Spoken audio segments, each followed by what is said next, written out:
Okay, hi everyone, and thank you for joining us for this year's Sustainable Schools Top Energy Performing School Board webinar. For those of you who don't know me, my name's Carolyn Shire. I'm one of the project managers with Sustainable Schools. I'm joined today by my colleagues Ian Jarvis, Executive Director of Climate Challenge Network, Katya Ozakin, Sustainable Schools Program Manager, and Mark Mahdi, our Senior Energy Efficiency and Decarbonization Lead. Just a couple of housekeeping items to begin with. Please use the Q&A option to submit your questions and comments related to the presentation. We'll answer as many as we can during the webinar, and all questions, including those that we don't get to, will be part of the Q&A document posted to our website after today's event. Please reserve the chat for any technology-related questions that you may have. As we do with any Climate Challenge Network event, we begin with a land acknowledgement. It's with great respect that we acknowledge the ancestral and unceded territory of the Inuit, Métis, and First Nations people with whom we share these lands. Part of our team is speaking from the Toronto area, which is the traditional home of the Huron-Wendat, Haudenosaunee, Anishinaabe, and the Mississaugas of the Credit River. I myself am speaking from the town of Georgina on the lands originally used and occupied by the First Peoples of the Williams Treaties First Nations and other Indigenous peoples. Our hope for today's webinar is that this collaborative work contributes meaningfully to our collective responsibility as stewards of the environment.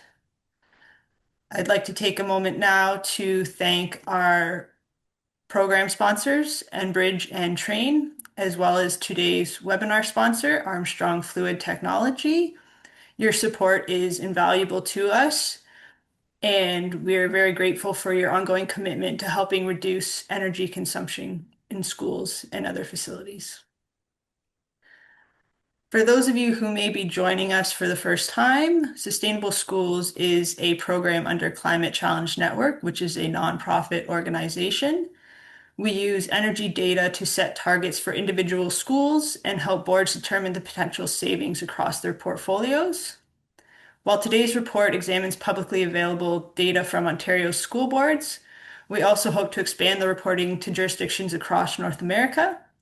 Sustainable Schools also conducts research in the hopes of helping boards make better informed decisions when it comes to their school's energy performance. We are currently conducting 3 research projects. The first one is with support from Natural Resources Canada's Codes Acceleration Fund. With that project, we looked at new schools built since 2015 and their energy performance.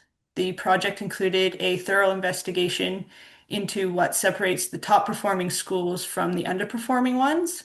We also identified factors in the new school development process that are key to continuously achieving strong performance. One of the most significant outcomes from that research has been the development of high performance targets. Those are included in the guidance document that will be available on the Sustainable Schools website in the next few months. We also are conducting 2 research projects with support from Ontario's Independent Electricity Systems Operator, or the IESO, which aim to develop evidence-based guidance documents for use by school boards and their teams. The first project examines air source heat pump boilers for schools with hydronic systems, while the second project is focused on geothermal installations. When does geothermal make sense versus when it doesn't? Both guides are intended to address key decision-making factors such as HVAC design options, economic considerations, and operational issues. Some of our previous research, as you may have seen, has included the development of guidance documents related to air source heat pump rooftop units, strategic energy management for school board portfolios, and high efficiency HVAC unit replacement project. All of these resources can be found on our Sustainable Schools website. I'm going to pass it over now to my colleague Ian to set the stage for the rest of the presentation. Thank you, Carolyn, and welcome everybody. We're delighted with the turnout to to this event. There are well over 100 people have registered from school boards across Ontario and across the country, and we believe the messaging is important to school boards and government, and really delighted that you take the time out of your day to be here. I've been asked to set the stage with, as we say, the why. Why are we doing this? Why does it matter? Why are you taking the time out of your days? Why is this ongoing research being conducted? Over the course of the next hour, we also want to get into the specifics, the results that people are primarily logging in for. Are we making progress? Are we there yet? Are we going in the right direction? And we have the latest data from all 4,850 schools across Ontario that are reporting into this. We will then be recognizing the top 20 school boards, the top 20 most efficient school boards. We know how much work goes into achieving that level of being top 20 out of the 72 boards. And we'll share with you the methodology we're using, but essentially the top 20 are the boards that have got this right. We spent a lot of time with them talking about best practices that we can share with others. For our friends from the ISO, from Enbridge Gas, from other utilities across the country, and from the government, we've run the numbers again using the data from the broader public sector reporting. If we all got to a good standard of performance, which we classify for each building type as top quartile, weather normalized, how much energy could we save? How much utility costs could we save? How much greenhouse gas emissions could be reduced? And Katya will be walking through those results and finally turning it to our colleague Mark to talk about operational improvements. We've learned a lot in the past 12 months about just how big running our existing systems better, how big that savings opportunity is. So we'll talk about that and the key role that building automation systems play in that, and Mark will introduce them, but we're delighted to welcome a panel discussion among three of our most successful school boards in terms of energy efficiency and share their experiences, their insights, their knowledge. So that's our plan for the day. Next slide, please. And so going into the why, these are challenging times around the world in terms of what we're doing in Canada, what's happening in North America, and what's happening in other parts of the world. And it's easy to lose sight of the climate crisis, climate change, which is increasingly affecting every aspect of what we spend, what we do, how we live, how we work. Penny Ballum is the board chair at Vancouver Coastal Health at BC. A couple of years ago, she was good enough to give the keynote at one of the Climate Challenge Network conferences, and she titled her talk Running Out of Time.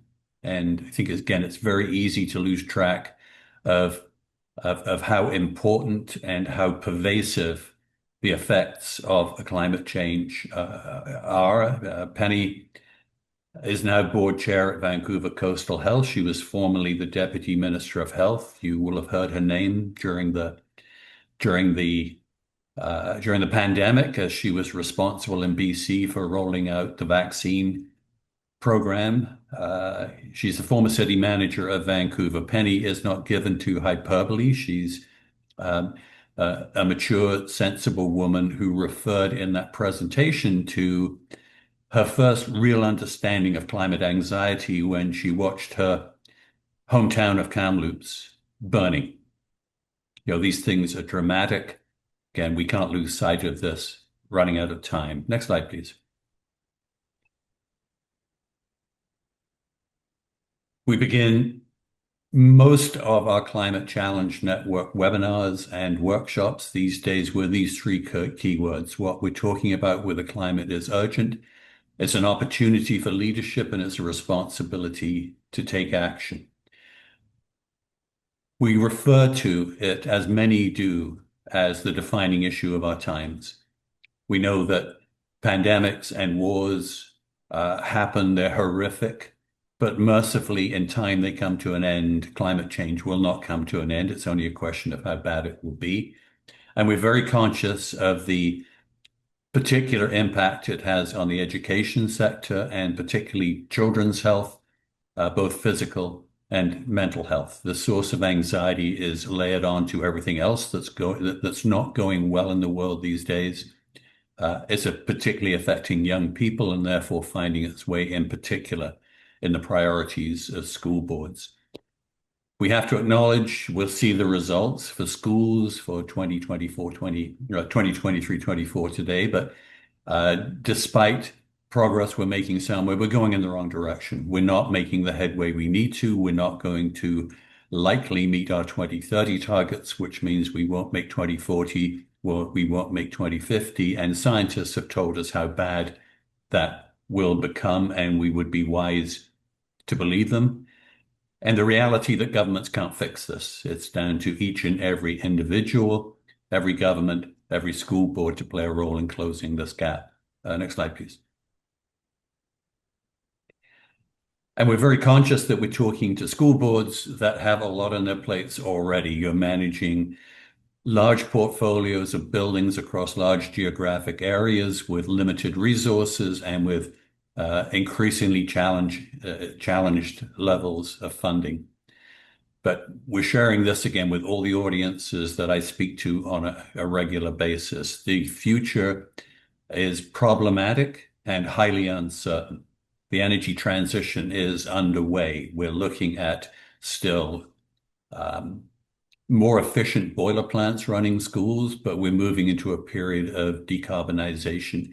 During that time, just wanted to flag to everybody today, as you're thinking about what Mark and Katya are going to be presenting, there are 6 areas of risk that everybody involved in management of buildings needs to attend to. They're listed here. In terms of physical risk, we know about whether we should be very anxious about increasing smoke and effect on health. We know utility rates are going to change. The economics of what we're doing and likely budgets won't change to match them. We know there's new technology coming on stream, and there's real questions about where do we jump in and where do we hold back. We know regulations are changing. We're looking at many jurisdictions now that are charging for carbon. The building owners are having to pay on top of utility prices, fines, where the carbon risk is too high. We talk to school boards all the time about the challenges of this new technology. You know, the building operators, the people who run your schools, are not very familiar with the kinds of new technology there. What kind of training support do they need? But for everybody, everywhere we talk to, leadership really matters right now. If we're going to come to grips with this, we have to go beyond what we're required to do and do what we need to do. So the responsibility to lead by example. So many school boards are picking up that mantle, of making that call. The trustees are on board, senior management's on board. Our job is to pave the way, to provide direction, to provide information that can help you do that job. So thanks for the opportunity to have this part of the discussion. May I move it on to Katya to talk about the results for this latest report. Thanks very much, Ian, for that context. Always good to keep the big picture in mind. Hello, everyone. I'll first talk about the energy use trends that we are seeing in Ontario's school sector. Next slide, please, Carolyn. Thank you. As Ian mentioned, all of this is based on the publicly reported energy use data that Ontario Ministry of Energy collects from all the school boards in the province and then publishes every year. We have 72 school boards in Ontario. This year, we're very happy to report these results for all of them. In some of the prior years, we'd had to disqualify some of the schools' data, but this year, all 72 boards passed those screening filters. Every horizontal line here on these 3 charts is a school board. It's savings results. We have the green bars showing savings in 2023-24 school year versus the prior year. The red bars, of course, show the boards that increase their energy use, and the net effect is shown in the boxes up at the top. This is all, of course, weather normalized. And the picture is different from what we had reported last year. Back then, we were looking at a 1% increase in electricity use. We had a modest savings in thermal energy, and net effect last year was 0.3% total energy savings. This year, we are at 1.6% savings for electricity, but a 4.2 increase in thermal energy use. And that is quite a different result from last year's. In terms of electricity, relatively few outlier boards here with significant increases. There are many in the middle with fairly small increases compared to last year. And half of the boards recorded good savings in electricity. The disappointing reversal here is, of course, the thermal energy. Last year, we had most boards recording savings in thermal energy use. And this year, the vast majority are showing significant increases. So just a reminder, last year we saw a 0.3% savings overall in total energy use. And this year we're looking at a net effect of 2% increase in total energy use, which translated in almost 20,000 tons of greenhouse gas emissions. Next slide, please. So this is showing us the historical perspective over the last few years of our reporting. At the beginning of this time period, so we're looking at 2019-2020 school year, where we saw significant savings in electricity, also some gas savings. And that was, of course, in large part due to the COVID-19 shutdowns in that school year. Then we've had the ventilation mandates kick in and large increases in gas use followed, as well as electricity in Ontario schools. If you're looking at the column next to last, this is what we reported on last year. We were happy to see those results for the 2022-23 school year. Again, overall 0.3% total energy savings. But now looking at the last column with the 2023-24 school year results versus prior year, that is now completely gone. So we are at 2% increase in total energy. And we have only 13 boards that recorded thermal energy savings in the latest school year of data. Most, as I mentioned, showed large increases that we saw on the previous slide. So essentially the gas savings that boards achieved coming out of pandemic did not stick. Next slide, please. So this is going to be zooming in to the top board level again. This is our big reveal of Ontario's top energy performing school boards. Next slide, please. This is the exciting moment for all the Ontario boards on this call today. Our rankings, again, based on the 2023-24 school year and the energy savings potential that we have estimated for each of these board schools. And once again, we're happy to congratulate Steve Allum and his team at Halton Catholic District School Board. They have maintained their #1 position on this chart. You can see in the first column in the table, second column in the table shows the change in ranking from previous year, and the last column shows the 2025 ranking. It is really good to see Superior Greenstone back in our rankings. We were not able to include them last year, and this year they're firmly in the #2 spot. We have a number of boards that are newly in the top 20 this year. Congratulations to Durham Catholic District School Board. They moved up a very impressive 27 spots in our ranking up to #9. And we'll hear from them directly later on during our panel discussion. And congratulations also to York Region District School Board that has moved up 17 spots to #18. Peel District School Board improved by 8 spots this year and moved to #17 in the rankings. And Peterborough, Victoria, Northumberland, and Clarington Catholic District School Board moved up 5 spots to get into the top 20. The other story here is, of course, several of the boards which were already in the top 20 have improved even further.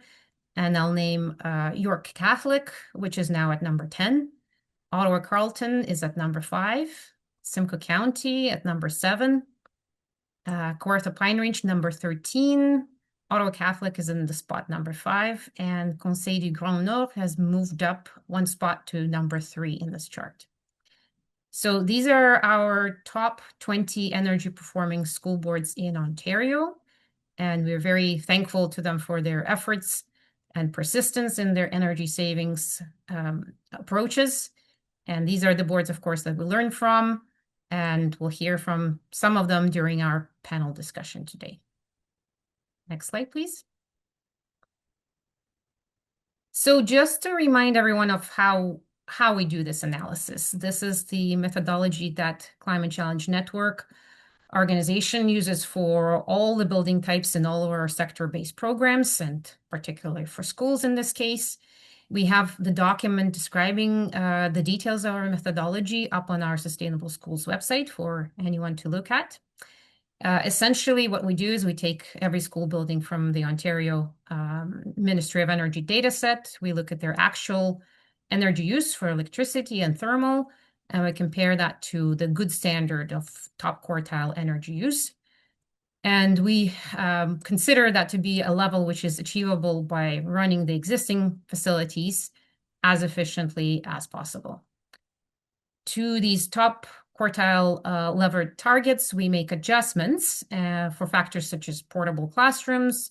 We have swimming pools. We adjust for heating system types, as well as air conditioning, and of course, the weather. And we take the difference between the actual use and the top quartile targets, which is the energy savings potential, and we roll that up to report by school board and then to report for the province as a whole. If you have any comments or questions, suggestions on our approach, we would love to hear from you. And as Carolyn mentioned at the beginning of the webinar, we're very interested in taking equivalent data from other school boards, jurisdictions across North America, and integrating that within our reporting. We believe that those regional jurisdictional comparisons and trends could be very useful. And I also wanted to mention that we have a new partnership with EcoSchools Canada under their new board program to make a similar kind of analysis more accessible to boards outside of Ontario. Next slide, please. So speaking about jurisdiction-wide reporting, here again, we apply the same principle of taking energy intensities for each school building, comparing to targets, applying adjustments, and estimating the savings potential, and rolling that up to the whole province. So overall, for Ontario schools, we have estimated the electricity savings potential at 25%, thermal energy savings potential at 38%. So there's over 100 million in utility cost savings and 232,000 tons of greenhouse gas emissions that could be avoided if those top quartile energy targets were achieved by Ontario schools. This is fairly similar to the picture that we saw last year. And again, just to reiterate that we believe that this potential is possible by organizing to operate the existing buildings as efficiently as they can be. And our panelists during the discussion will comment on how they're managing that within their school boards. Next slide, please. I will turn this over to Mark first to talk about some of those successful strategies that we've been seeing in the school boards that are achieving savings, and then we'll hear from the boards themselves. Over to you, Mark. Thank you, Katya. And next slide, please. I guess up to this point, and as Katya just presented, we've seen some of the boards hovering at the top of the benchmark chart. So we see them year over year consistently outperforming others. And despite being subject to same conditions like funding limitations, policy, and also having their boards within same climate conditions. I guess we all want to learn how they're doing that, and I think this is the core of the panel discussion we'll be coming to in a while. However, I believe we all agree on a foundational energy efficiency measure, which is optimizing operations. And this is where BAS becomes essential. So in simple terms, BAS is a foundational platform that would allow operators to run their schools based on defined programs and schedules. And we know this varies from school to school. And each school has specifics and about periods and category of days, like their evening schedule, their weekends, their school breaks, their summer programs, their partial occupancy modes, like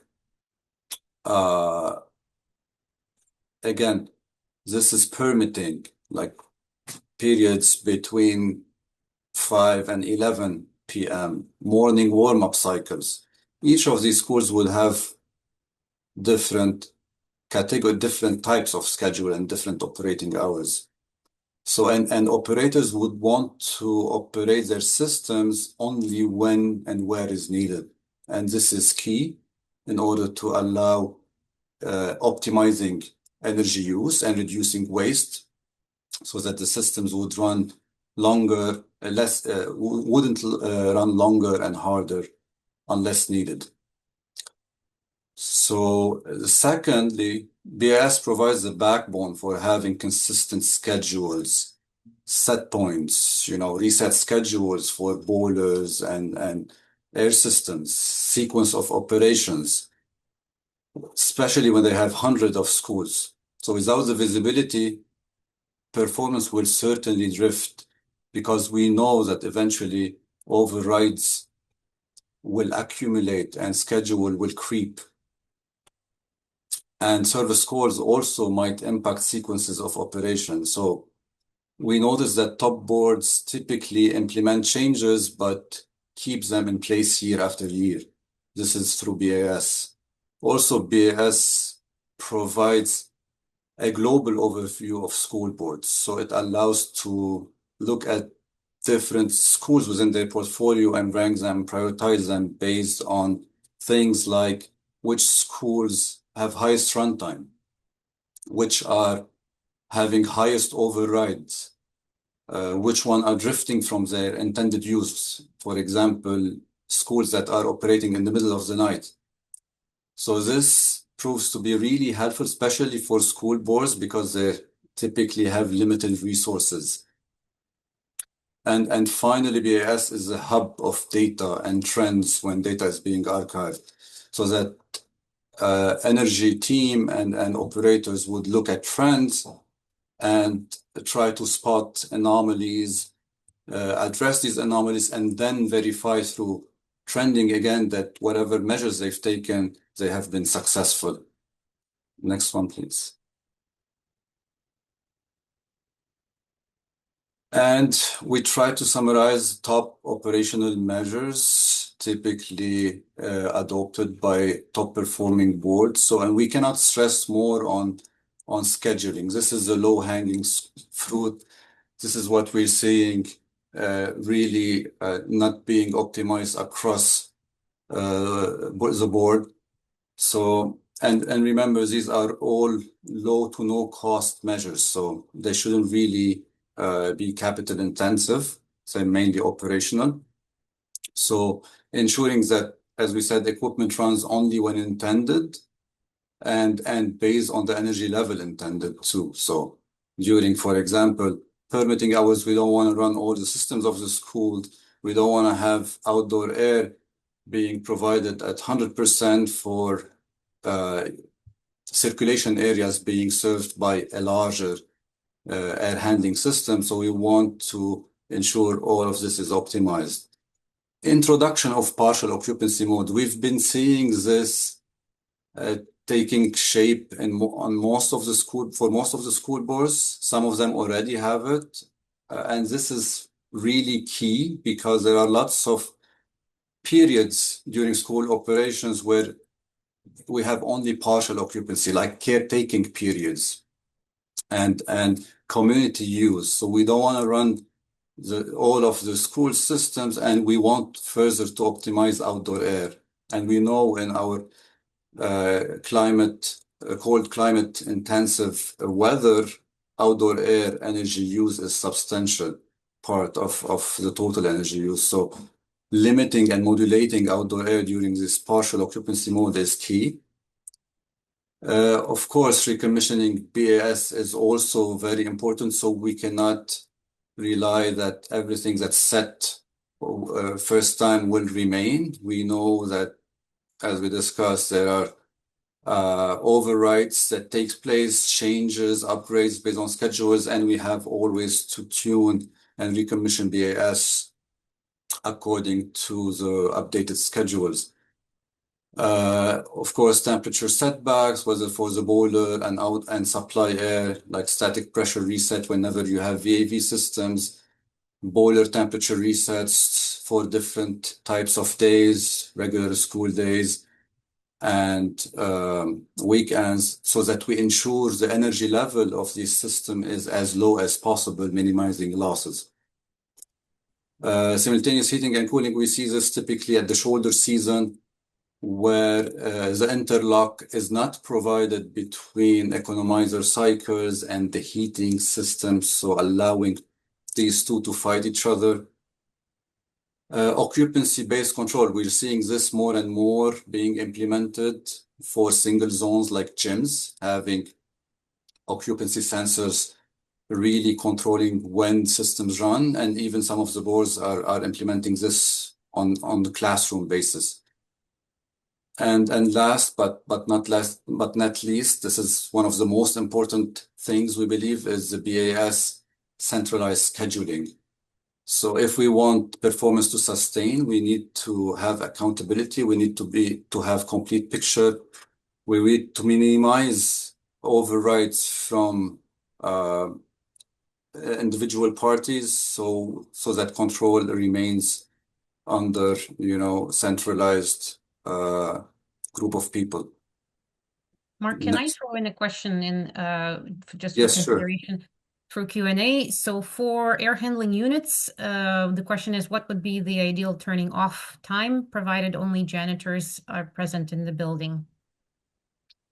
So this is a great question, and we always face it. Like, what do we do during custodial janitor use of the building? If there are 2-3 people, should we run or not run the system? Should we set back or maintain the same set points? What do we do with outdoor air? And what we believe as a consensus with our discussions with school board is that this is part of a partial occupancy mode, where we reduce outdoor air to the minimum, based on the ventilation requirements of the coast for area, not for occupancy, because occupancy is almost not existent, and set points gets relaxed. So we reduce also set points, allowing to reduce the energy used during this period. Hope this answers the question. Moving on to the next slide. Okay, we're gonna start with the panel discussion. So next one, please. Would like to welcome representatives of 3 school boards today with us: Durham Catholic, Peel, and Simcoe County School Boards. So we have from Durham Catholic, Nick Parr and Scott Preeve. Nick is the Energy Management Supervisor. Scott Preeve is Superintendent of Facilities, Maintenance, and Custodial Services. From Peel, we have Benjamin and Edward. Benjamin is the Energy Coordinator. Edward is the Manager of Energy and Sustainability. And for Simcoe County, we have Jacob Shank, BAS Maintenance Supervisor, and Ian van der Leen, Manager of Maintenance and Environmental Services. Thank you all for taking the time to be with us today. As I just mentioned, and Katja also highlighted in this new ranking this year, I'm going to start with Durham Catholic and maybe with Nick first, and Scott, feel free to chime in. Like, improving 27 places, like, how is this even possible? So is this related to fundamental changes on the governance side? Can you talk us a bit through this?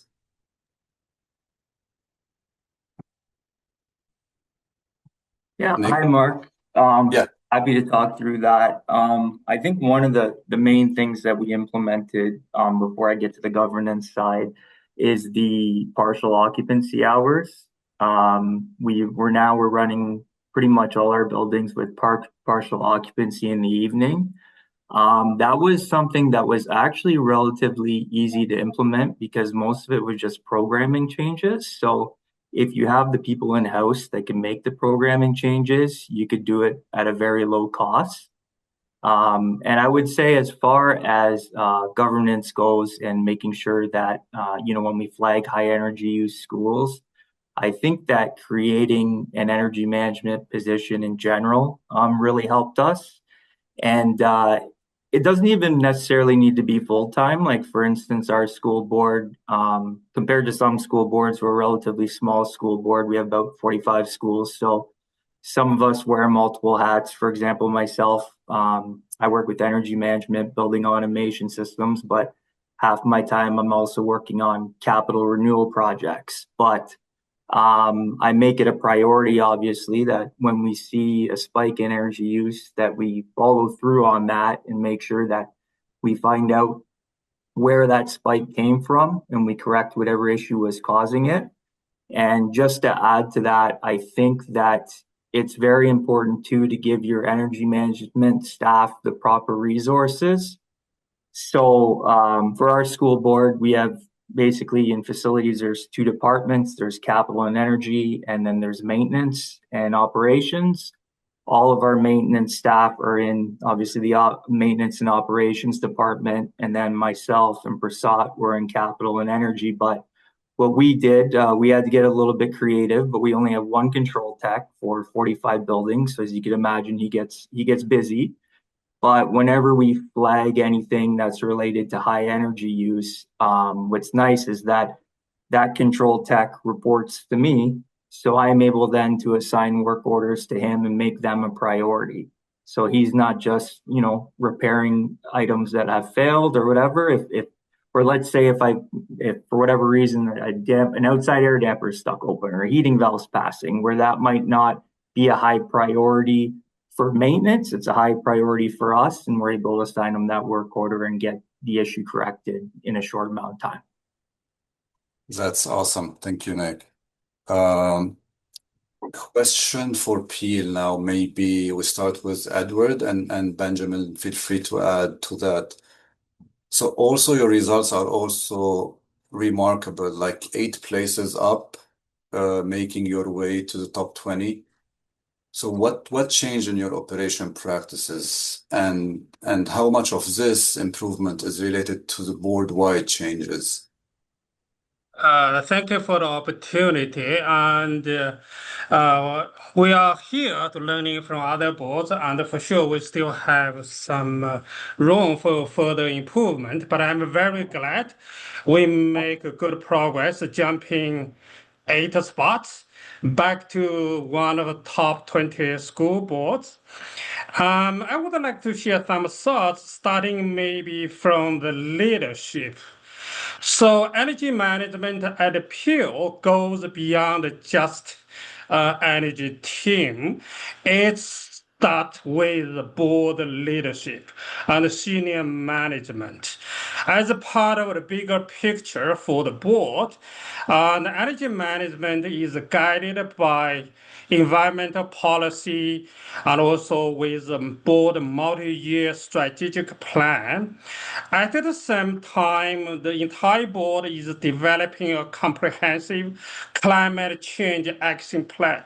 We are one of a few school boards across the country now developing the climate change action plan.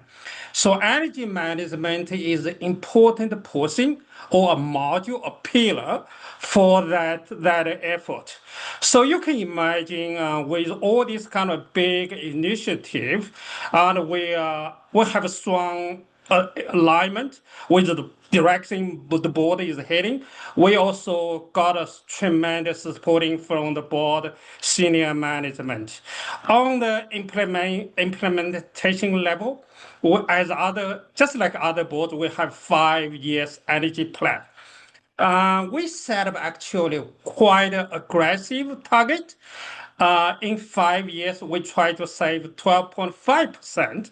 That means each year we need to save 2.5% on energy.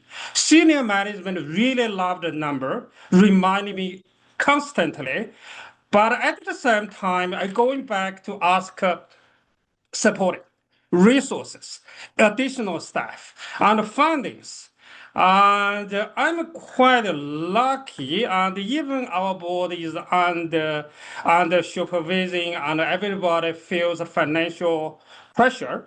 But because we are telling a good story on energy management, for example, if without energy conservation for the past 10 years, we would ended up paying 10 million more each year on utility costs.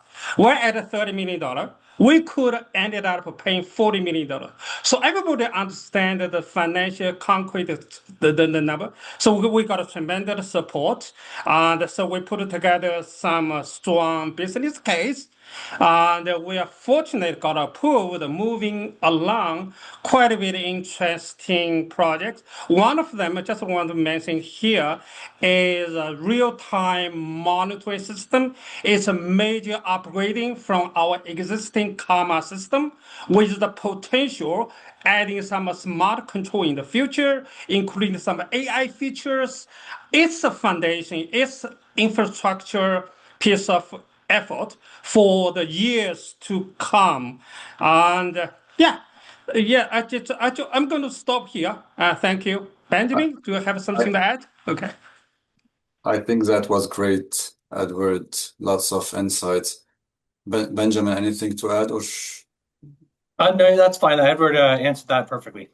Perfect. Thank you. Moving to Simcoe County, maybe starting with Jake, and Ian, feel free to build on that if needed. So also you've moved from top 20 to top 10. How much of this was also driven by governance changes? Well, I mean, there's a lot of things that we've changed over the years. I think we actually dropped to 11th. We went from 10th to 11th last year, I believe, in the reporting. And this year, it was a nice surprise to see that we moved to 7th. I believe that most of that was caused by taking over permitting specifically. I know there's a lot of other things that, because my predecessor was in charge that year, I'd like to say that a lot of it was also some of the practices that we worked in and learned through our P4P project with Enerlife, we implemented throughout the entire school board. And I think a lot of stuff like boiler resets and whatnot were kind of getting finished up by Steve during that time frame. So that was a big part of it. Moving forward, we have years worth of work that we know that we can do, and just trying to decide what we do first is becoming difficult. However, we're obviously spoiled with a really good building automation system and just one platform that we're able to implement changes very fast, sitting in one location. But in the last year or so, we've made major changes and consolidated things to keep them the same throughout the board. So then it's easier to track energy usage if you know that everything's running at the same time. So we actually have more that we could restrict run times and whatnot. However, right now things are working pretty good. During that time frame that we moved up to 7th, 2023 to 2024, Steve actually reduced the average set point that we run air conditioning as well. So we're actually using more air conditioning than what we were before during that period. But we get a lot less nuisance calls and a lot less issues that we run with where we have small rooms tied into averages that hold off air conditioning and whatnot. So that's good.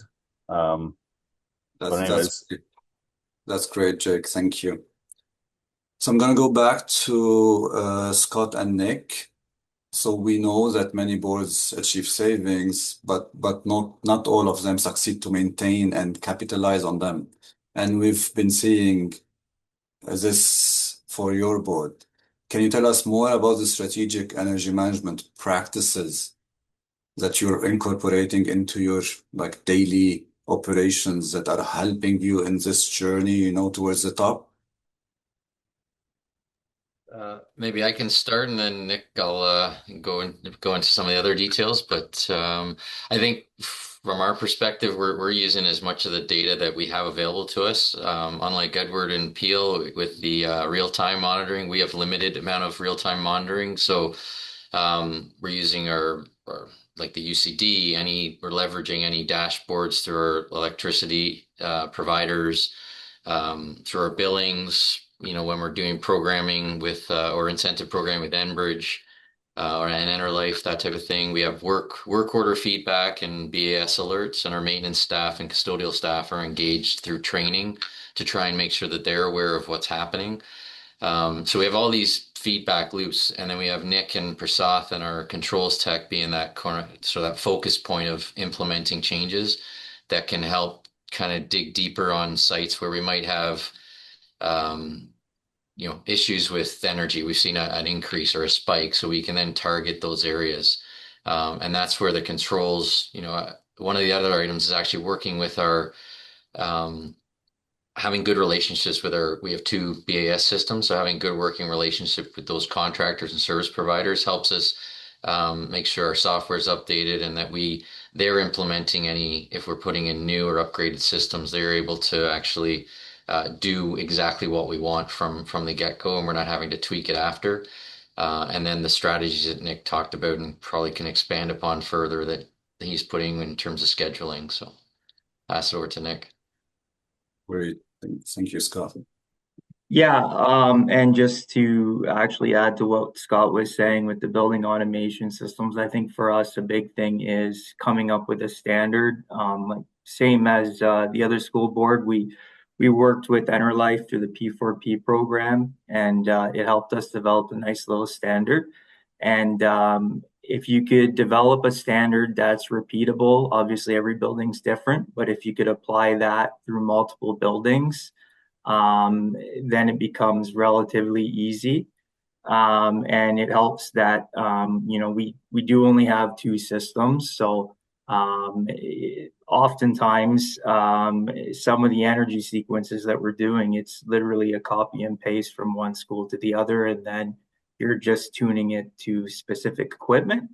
And the other thing, the day-to-day thing that I think is really important is that all our scheduling is done through our control tech. So he does all the permit scheduling and the summer scheduling, and basically custodians, they have view-only access. So that's helped us because obviously our control tech is the best suited to know what equipment needs to run, how it needs to run, and it prevents stuff like equipment getting overridden for whatever reason, and then having somebody forget about it, and suddenly stuff's running over the weekend. Great. Thank you, Nick. So same question to Peel and Simcoe. I think I'm going to start with Jake and Ian. Can you elaborate on what strategic energy management practices you are incorporating into your standard operating procedures? Yeah, I can do that somewhat. Since about March 2024, we created standards board-wide for scheduling, minimum outside air, CO2 high limits, all sorts of things like that. We're ensuring to have a baseline to compare utilities, which we are still in the process of starting to flag certain schools based on utilities and whatnot. We just rehired a data analyst that we didn't have for a few years. So we're working with them right now to implement like a whole strategic plan basically and whatnot to even further our energy savings. But so far things are going pretty good. Like I said, we made a lot of changes in March of 2024. So we're excited to see where that puts us in terms of energy savings, especially throughout 72 boards. But in day-to-day operations, I think a lot of it is I have 3 building automation technicians that work out in the field. We have a BAS specialist that works alongside myself as well. And we try to give them a little more freedom and value their opinions, which usually leads to them finding issues that we can't see over the internet. It's helped us a lot, just trying to get everybody involved and make them feel needed. That's a big part of it as well. But yeah, we've allowed some of our technicians to try to do their own programming and whatnot for things that they've automated, entrance heaters, exhaust fans, occupancy sensors and ceiling fans in gyms, such, and then we just review it ourselves to make sure it's done properly. Yeah, this is motivational to the team. Great, thank you, Jake. Mark, could we throw in the question from the Q&A here? Course. Nick has typed in an answer, but to the other 2 boards, so Jake and Benjamin, if you could comment. So the question was, for the 3 panelist boards, do you allow custodians or local staff control of air handling unit set points or other major plant systems, or is it strictly controlled by central authority? Well, it's funny because I was actually going to ask Nick this, if he was allowing them to change any set points or not, because at the moment we've restricted everything just to set points for custodians. It's going to take forever to do, but I'm currently looking into a way to try and be able to blanket change set points at certain times a year for like entire schools. It's a ton of reprogramming of basically anything, almost every single room in our board has a set point. So in order to reprogram that, it's tens of thousands of programs. However, falling back to the question is, we only allow set point changes and everything else has been cut off. Thanks, Jake. If Any I could just, additional thoughts, Nick? yeah, if I could just add to that, one thing that I felt works well for us is we do have zone sensors in every classroom, and they could adjust the set point plus or minus 1 degree Celsius. So like during shoulder seasons or summer or winter, we find that helps a lot with reducing nuisance calls. So yeah, but obviously it's limited. So, plus or minus 1 degree Celsius, it gives the occupant some adjustment, but it's also limited. Great. Yeah, I'll just go off once more. We don't allow them to change air conditioning set points. That's usually baked into our programs. Some rooms, like a VAV, will open up once it's over usually 23 degrees when we get programming from our contractor. But they are able to up that. They just can't reduce it at all. But the air handler itself if it's DX controlled, it runs air conditioning based on average temperature. So it's, usually there's nothing they can do to change that. But for heating, definitely they can change it from like 19 to 22 at least. Some offices, like with a secretary, we might allow it to be 23, just because usually with them sitting there, sometimes they get blasted by cold air from the air handler. Great. Thank you both. Maybe any comments from Benjamin on this one? Benjamin, if you have anything to add, sorry, but because we're running a bit out of time. Yeah, I can just sort of very quickly speak to that. So in our school board, we have centralized everything. That means schedules, schedules for fan ventilation, temperature set points are all centrally controlled. We also control centrally heating and cooling central plants as to when they operate, so that they operate mutually exclusively, and even exterior lighting and common area lighting is also centrally controlled, because we sort of establish the standards on how those things operate.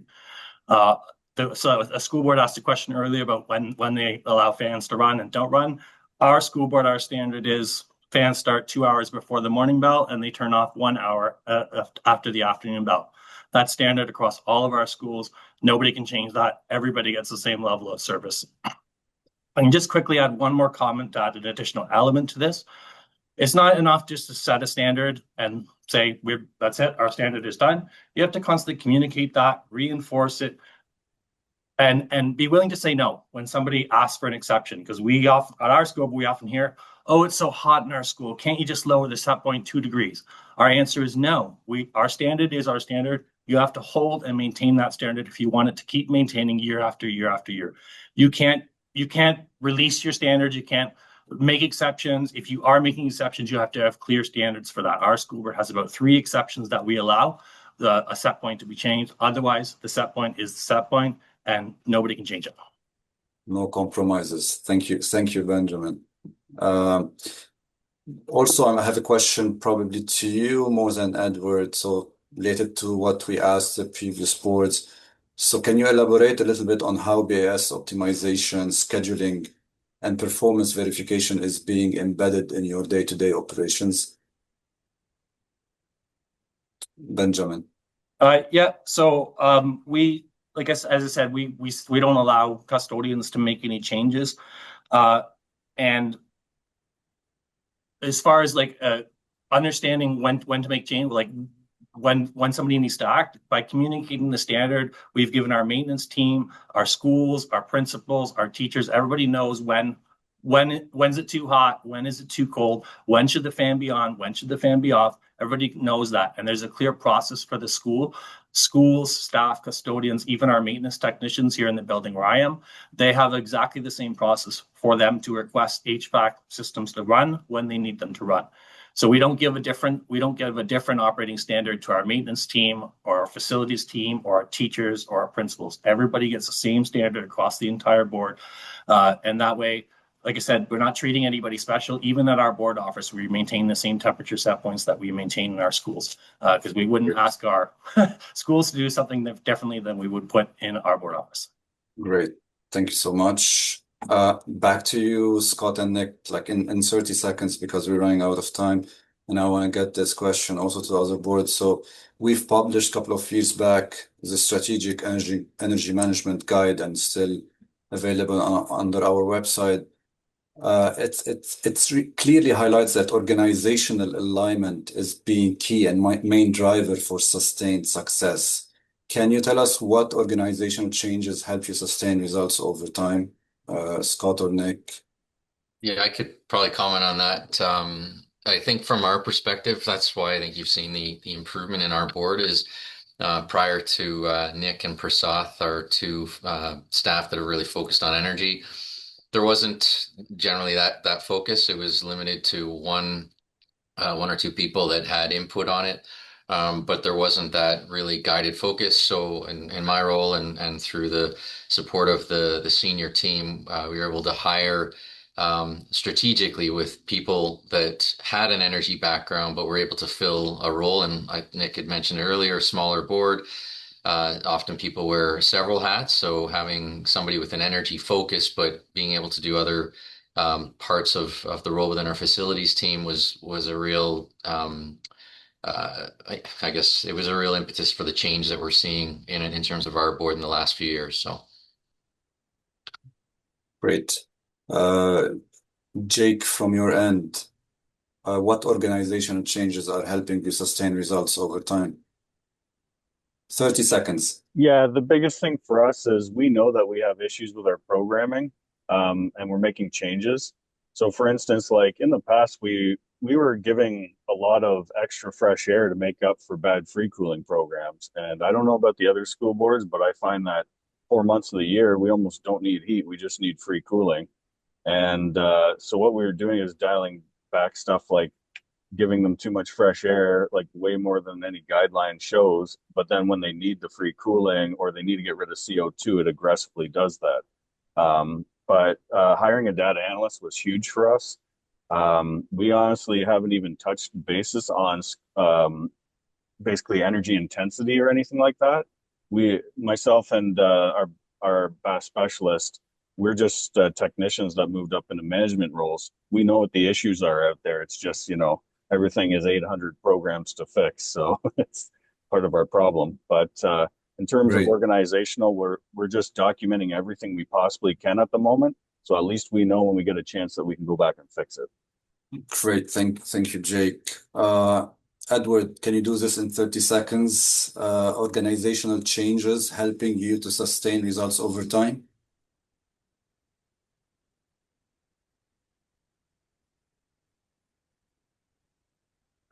Edward or Benjamin?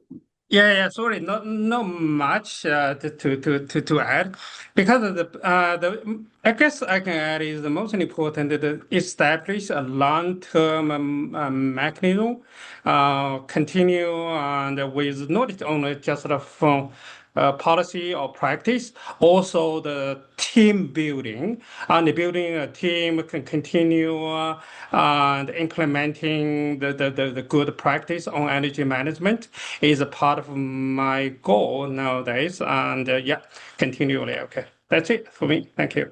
Great, thank you. I would like to thank everyone for taking the time again today. That was very helpful and insightful. Gonna hand it over to Carolyn for the closing slide. Great. Thank you very much, Mark. This wraps up today's session, and thank you once again for joining us. We know how busy all of you are, and we always appreciate you taking the time to attend. The full report will be available on our website today or tomorrow, with the recording and Q&A document being posted sometime in the next couple of days.